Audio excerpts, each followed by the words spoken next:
was a little sloppy on the actual physical approach in the vehicles. How they handled it, I think, had a good mindset, good perspective.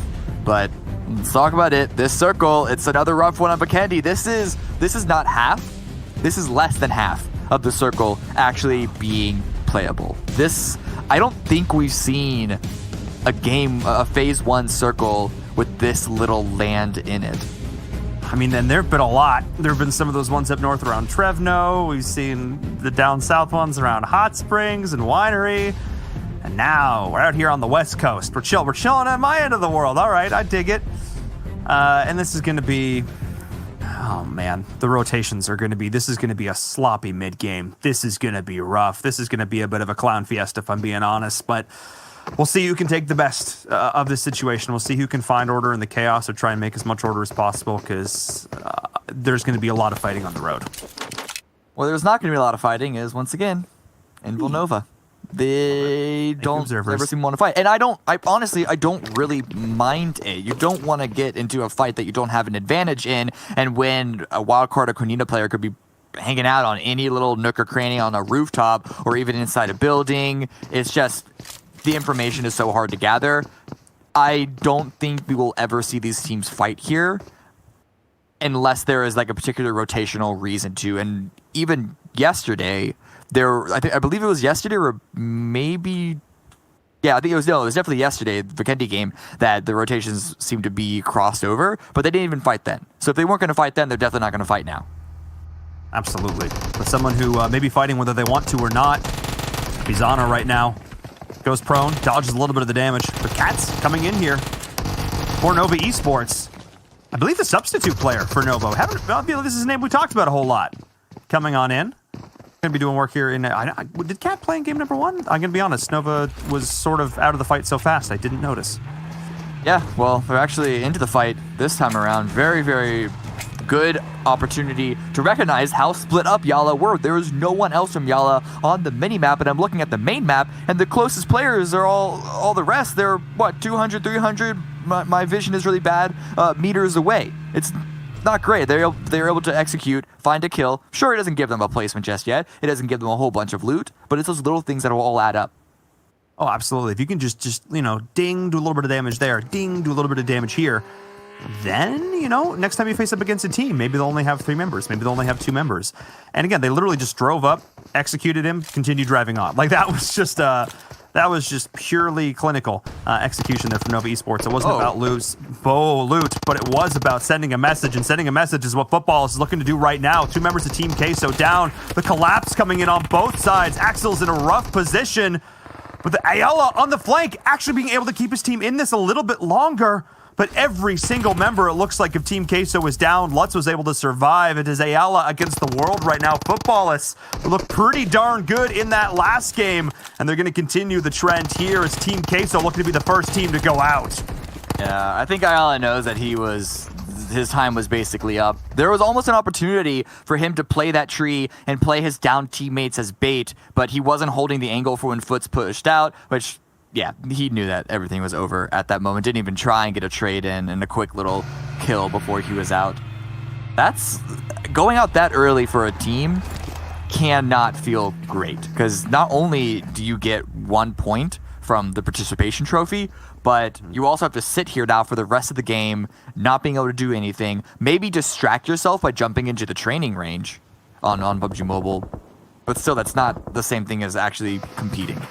Yeah, no, definitely want to have some players watching this just for note-taking sake. But no, PUBG Mobile's amazing. Like, whether it be the range, whether it be the TDM, all these additional game modes, you can just go in and continue to grind. It's one of the things I love about the game so much is the fact that it's, while we obviously love the Battle Royale component, it's just as a shooter, is so much fun.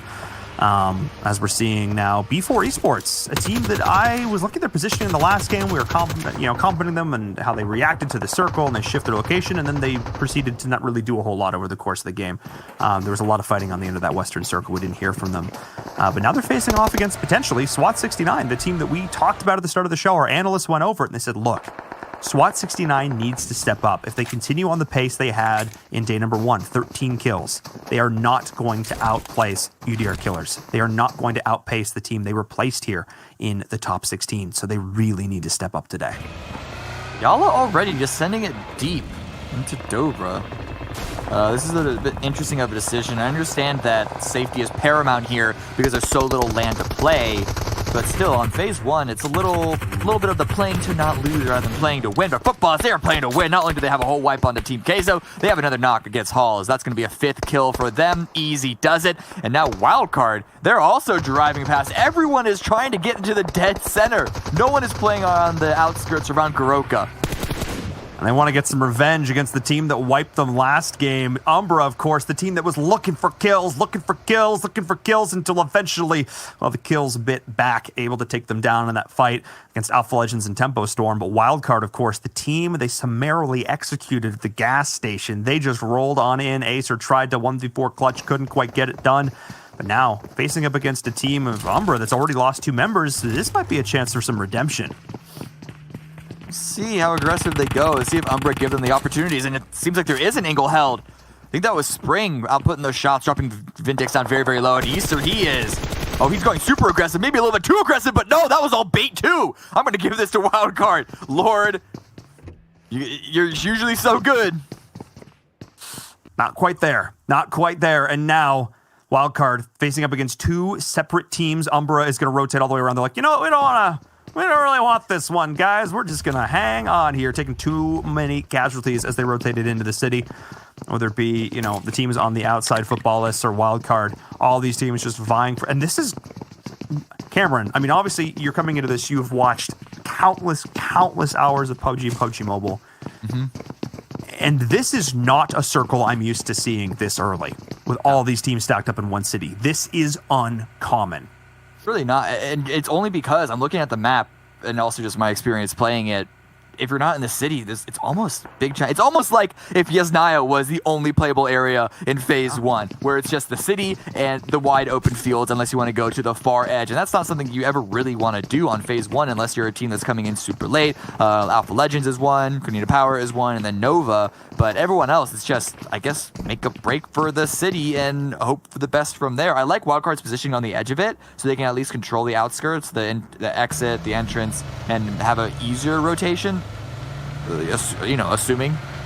But here comes Cloud9 actually rotating in from the south. It doesn't look like they're going to be sending it fully into the city. But Adder didn't let his vehicle roll down. Maybe see if anyone shoots back. And this is interesting because C9 and Loops, so often, especially on maps like Erangel, they are both going for the same positions. Oh, they're rolling from this compound, seeing if it's empty. They were seeing if anyone's going to take shots. That was actually really smart. They're still not completely convinced it's empty, but they're at least going to play it that way. They often go for the same positions on these maps, but this time, actually, Loops is on the north and C9's on the south. They are not going to run into each other for a while here. They would have to chew through the entirety of Dobra before they faced each other and, of course, look for a repeat of game number 2 yesterday. I would say one of the most epic finishes we've ever seen in competitive PUBG Mobile, at least here in the West. The 1 and 2 seed, of course, going toe-to-toe in a 4v4. We'll see if we get something like that here today, or if one of these scrappy teams in the middle is going to be able to throw a wrench into that. Well, I'm looking around. Unfortunately, weren't able to actually secure the kill that they got the knock on earlier. Wildcard stole that, so they're still sitting on a single team's worth of kill points, and they're thirsting for more. They, I think, actually have the best position in this circle. It's close enough to center. Yeah. Close enough to center of what's likely going to be phase 2, and the sightlines that they have surrounding amount for really, really good control. This is just going to be urban warfare. Yeah. The term, I use the term CQB. It's a close quarters battle. I mean, that's straight from the military, but let's apply it here to PUBG Mobile. This is going to be close combat. The players who are able to get SMGs in hands early on, we're going to see a lot of Uzi play.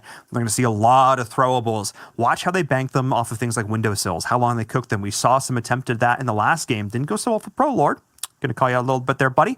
But I'm really going to be looking for that to see how teams breach compounds. And Loops on the outside going to look to continue to work their way in. I mean, that's when they're the most aggressive. We've talked about the times where they haven't done well on Vikendi. It's when they've posted up early in the circle and haven't been able to be the aggressors. They're not doing that this time. Alpha Legends maybe collapsing on them from up top, but really that's about it. And Tempo Storm, they're opting to play further outside the city. Tempo, of course, who were scrappy and resilient. This is the adjective I think I'm going to keep throwing at them, but they need to be more than that here. They need to be setting the pace.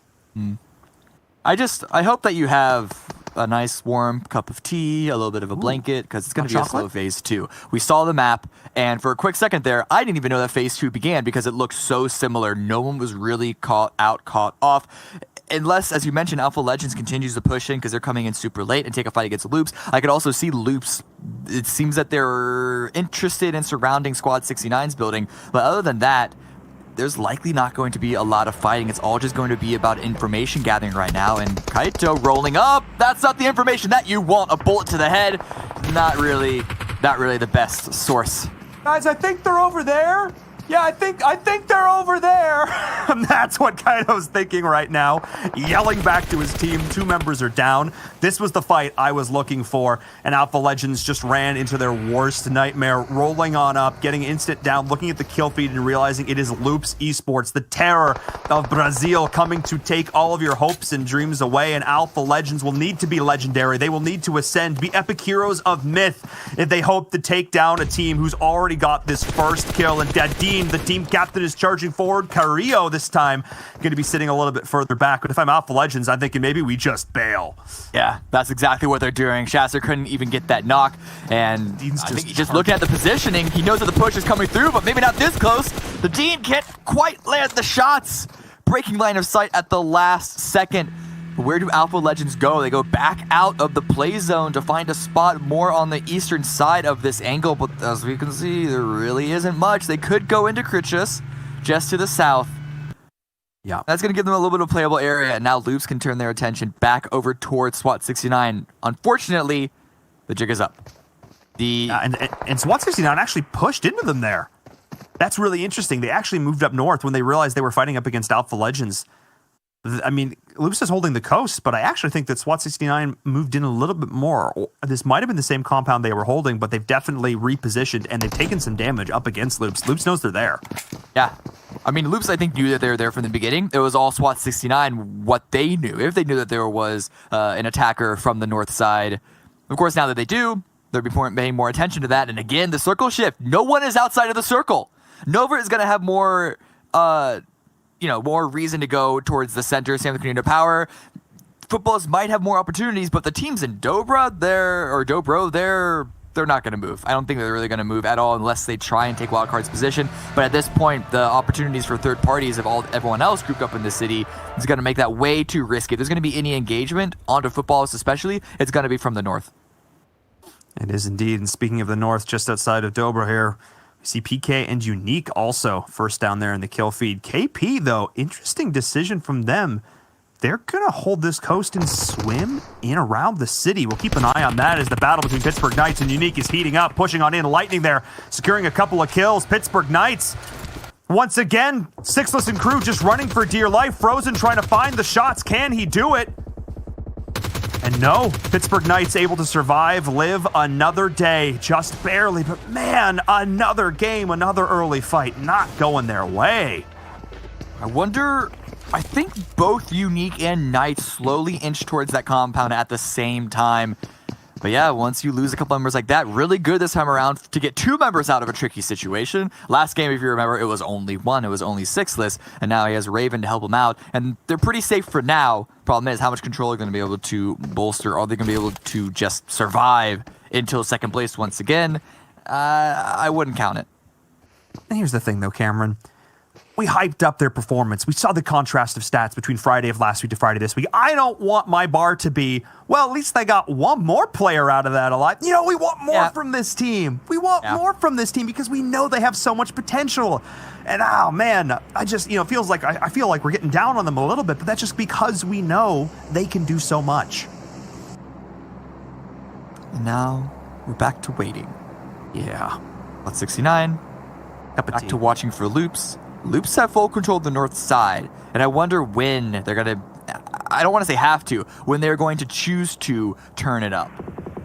I think they might want to, try and put a little more pressure onto SWAT 69 right now, but I understand why they wouldn't want to commit to the compound that might not even be in phase number 4. But Gonzo, Canita Power, their beachside push, not going to be as sneaky as they were hoping it was. I think it should be an easy enough revive, especially with the smoke coming out. But Prolord holding a sneaky angle, not going to be peeking until he absolutely needs to. And now Asher taking a lot of damage. Another down. That's the nade. Oh my goodness. B4. C9 actually clean. Wait a second. What? B4 all the way to the north. Levy holding a nice angle. Might even be able to spot out Tixie. Oh my goodness. I'm looking at the kill feed. I see kills. I'm like, wait, how is he? No, it's B4. They are so far away. Oh my goodness, Cameron. That shot was sick. That angle was sick. And now Prolord's going to be able to clean this up. Oh, couldn't need a power. They went and they swam out. They picked up the crate in the water. Then they rotated back in. But this is how many times now over the last 2 games we've seen a player go and try and help up their teammate and just give over another kill. I understand the thought. You want to keep your teammates alive, but make sure you've done your homework first before you commit. I don't know how much you want to blame them for not being aware of Levy's angle there, because those smokes did protect them from Umbra.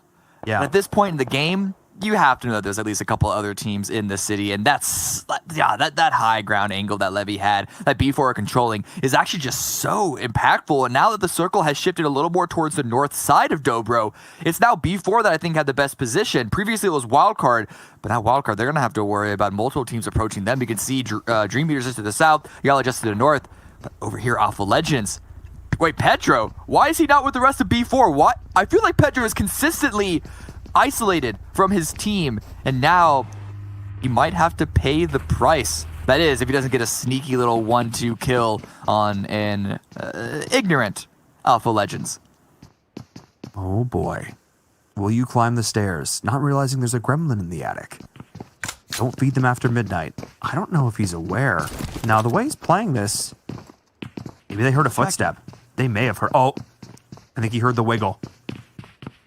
We'll see. Check. You always need to be careful. Just I don't think he knows. I don't think he knows. I don't think he knows. And it doesn't matter because Pedro. Oh no, Pedro. I know the story of the tortoise and the hare. You know, slow and steady does not win this race, sir. We need fast reaction times on that one. That feels bad. That's just Pedro out. That's B4. I don't know what that play was. All I know is it's wrong. Pedro really likes to be away from the rest of his team. I don't know if that's a decision for trying to go for more map control or having a plan B in case the circle does not favor them at all, but this time it absolutely gets punished. You can't be doing that reliably in the late game. It's going to happen to you eventually. But here's the standoff between SWAT69 and Loops. Again, nothing has happened, but now that the circle is going to close once again, Loops are not going to be inside. In fact, they're already in their vehicles moving, preparing for it. I wonder if they're going towards SWAT or if they're going to the circle. No, they're going in towards SWAT. Oh, yeah. Definitely want to see this fight as Loops is going to go in towards SWAT 69. That is what I want to see. They took no damage on the approach. Federal maybe dinked a little bit there. Dadin, though, does drop a grenade. And another one actually takes down Carrillo. Hang on a second. That's the opportunity. SWAT 69, though, but Federal is up on the roof, gets the first down, trying to capitalize on all of SWAT 69 as they're pushing forward. They're doing to Loops what Loops does best, but Federal with the angle, with the position. That's one player already dead, though. I can't believe it. 2 grenades to start this fight. And this is a terrible position for Loops. Kayowski's way back. No, what is going wrong? Everything for Loops right now as they try and get one player up. Why is Kayowski not helping out? If you can't help from that angle, why are you there? Why are you not with your team? I think he's able to find another angle that does give more assistance. But I just would have loved him to actually been there. More help earlier on would have been so much better for Loops. It is a little bit of a trade right now. Loops did officially fully lose one, but there's still only 2 players standing from SWAT 69. Problems, I think, is going to try and back off. No, he's still stuck in the building. Certainly got some problems. They have 69 of them here as Loops are continuing to keep the pressure going. Federal maybe going to look to reposition, or he's trying to bait them out with the vehicle because they know the blue is continuing to move in. They're on a timer. They've got to go on this fight. They're committing. Kayowski taking a bit of damage. Problem still up here in the top with the Uzi. Kayowski, though, now has a beat on him, but look at how much damage the blue is taking. They are just going to back this one up. They are going to reset, and now they have that additional knock. That's their cue to leave. But what can SWAT 69 do? They're looking for exit frags. Can they get them, Cameron? They might on Creo. King trying to get the angle. It is going to be able to knock one. So that's officially 2 kills against Loops. And Kayowski is still out in the blue. Maybe we can get a trade on the King just barely. He's dealing some heavy damage in return to SWAT 69. But it's a lose-lose situation for everyone involved. Now he's just ticking down to the blue. He's taking so much damage. Kayowski, I can't believe it. Loops might actually go out here in 15th place. He gets them. Barely gets it off. He's using that actually very early. Bro, you're not that far into it yet. You can keep moving. Oh my goodness, but he's so far outside the circle. I'm not sure if he has any vehicles. We may actually see an early Loops exit on Vikendi as now Tempo Storm is facing off against Dream Eaters. There's a lot of teams in the blue, a lot of players in the blue, late leave from the city, and everyone's just fighting for scraps here. Loops do go down in 13th place, immediately followed by Konina Power, and I'm sure there's going to be more to come. Rip our predictions, Cameron. Rip our predictions. But if you're anybody else in the server and you just saw Loops lose that fight to SWAT 69 of all teams, I cannot say enough. That was the team coming in barely 16th place. They snuck in. They weaseled their way in. 47 points tied, only getting in because of kills and winning against Loops Esports. Hoofla survives. You know, it wasn't pretty. It wasn't clean, but they did it. How much more can they do, though, is the real question. Placement points still haven't started to ramp up too much. I don't think the kills are really there to match either. Loops lost too many players to the blue, as well as to other teams that they rotated into when they tried to leave the fight. It just all happened so late for both squads. But Unique here, 4 players up and a pretty wide spread. I wonder if this is going to work out for them, because part of me says it's greedy. The other part of me says it is fully confident. We're seeing Levi taking a good chunk of damage there. I think he's just going to tick out. Yes, he is. Unique steals the kill, though. B4's got to be angry about that one. As both of these teams... Oh, my goodness. Actually, they're all just in a terrible position. I was going to say, Football is going to be angry with that one because there's Levi who got the down. B4 just in a rough spot. I love these positions around the rooftops. Cameron, this is one of my favorite things to see on Vikendi, especially because we were playing in third person, how much you were able to leverage these buildings and leverage this elevation. You love to see it. B4 hates to see it, but Cloud9, they hate to see the kill feed right now because they're trying to push into Nova, and this is not the team that I expected to get the better of a Cloud9 push. I actually think it was Bayo. I think he knocked himself in the vehicle upon entry. So he may have actually taken himself down there, and now Dream Eaters is being eliminated as well. A lot of these teams up towards the top of the standings are in a world of hurt right now as Adder is forced out. Oh my goodness, the Molotov through the door. HCL just needs to win one little fight. Adder, nice little bit of motion there. Leveraging himself around the outside. Can he find the shots? Adder, of course, one of the star players for Cloud9, is completely changing up the angle. He's making Nova think about this one. He's trying to isolate a 1v1 fight, doing damage where he can, but can he find the shots in the 2v1? No, he can't! As G-Fan takes him down, and that is Cloud9 eliminated as well. Oh my goodness, all our expectations are out the window. And I don't know what to expect from this circle either. I don't even know if there's any room fully confidently playable. It's a hardship towards the northeast.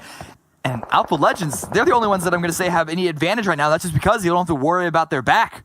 But Unique, they still have 4 up, and they can all leverage Frozen's position to their own strength, and everyone else is going to be running from the south up the hill.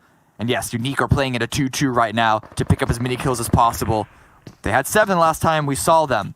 They probably have a couple of more, and they have... I wouldn't be surprised to see them get up to 11.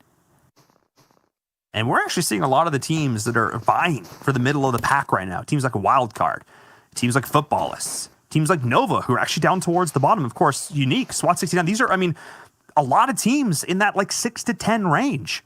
These are squads who are going to say, look, we deserve to be in this top 4. We deserve to be in the upper echelons, counted among, you know, the Loops and the C9s of the world. We deserve this spot. This is the game where they really prove it. This is the game where they put their stamp on it. Wildcard right now, looking at Footballers for location. On Footballers, Rom is bleeding out off on the side, and Slicky's finding an angle onto Nova. Good spray there to knock HZL, but Solkay is going to take advantage of that. Levason goes down. It's just Solkay left to try and clutch this out, but the Blues are going to start closing in if it hasn't already, and Slicky and Solkay both need to move. Oh no, Slicky's trying to decide whether or not he can try and go for a res. Solkay doesn't have that problem. Well, he has a bigger problem as he's just getting eliminated. Z-Fan on the flank. Oh my goodness. You probably watched his tutorials on YouTube talking about how to hit those shots. Well, that's how you do it right there. As Nova are holding on through this, still 3 members alive, I want to say. As HCL does go down, Cat drops as well. May have just caster cursed them there. Sorry about that, guys. Ufla, last member remaining from SWAT 69, trying to get something done, trying to get more points, already into the top 5. He's trying to make it top 4, but it's not going to work out. Frozen takes some damage from the blue, tries to find a rock, but he's not going to make it in time. Faker gets dropped immediately after. It's trades upon trades upon trades. Oh my goodness, Cameron, every single time a player sticks their head out to shoot at somebody else, they are shot at themselves. Just back and forth. No angle is safe. Nowhere is protected. As we're seeing Alpha Legends holding on, trying to go for the res, the revive. Slicky in the long-range shots before he goes down to the play zone. And that's Wildcard eliminated in fourth. He held on, I think, a little bit too long. I think he needed to move sooner. I think he was trying to debate whether or not he could res his teammate. He saw what happened to Soulcade, but he should have just, I think he could have committed because nobody was even looking his way. He was so far out there, and now with his team Unique in a fantastic position. They don't have the zone, but they've got their numbers. If they can pick Annalise up, that'll definitely put it heavily in their favor. And they have a few pieces of cover well, the high ground, but AZ just barely survives the assault from Slicky, and now he's giving it to Unique. Takes a couple of tags in return. And Frozen, he's going to find an opportunity to heal up a G-Fan all the way off the side. This crossfire by Nova might work wonders for them. Already 7 kills as well. And Alpha Legends, I mean, they have no option but to leave that shack like they are right now. But what? Did he spot that or just lucky timing? I don't know. I think through the very edge of the smoke, he caught it, almost able to down the member of Team Unique. He's full stimming. He's going to have to eat some of this blue damages. Actually, Unique is doing the work for them. They are going in, taking down Alpha Legends themselves. How much of this can Nova capitalize on? Going from tree to tree to tree. G-Fan's there. He finds Nephis, though. That's actually huge. And AZ, I think, was able to pick up one on the other side. Both of these players, you talked about the angle, Cameron. So flawless. Nova Esports are just collapsing from all sides. Unique needs to deal with Alpha Legends, and they do. But now, it is a 2v1 situation for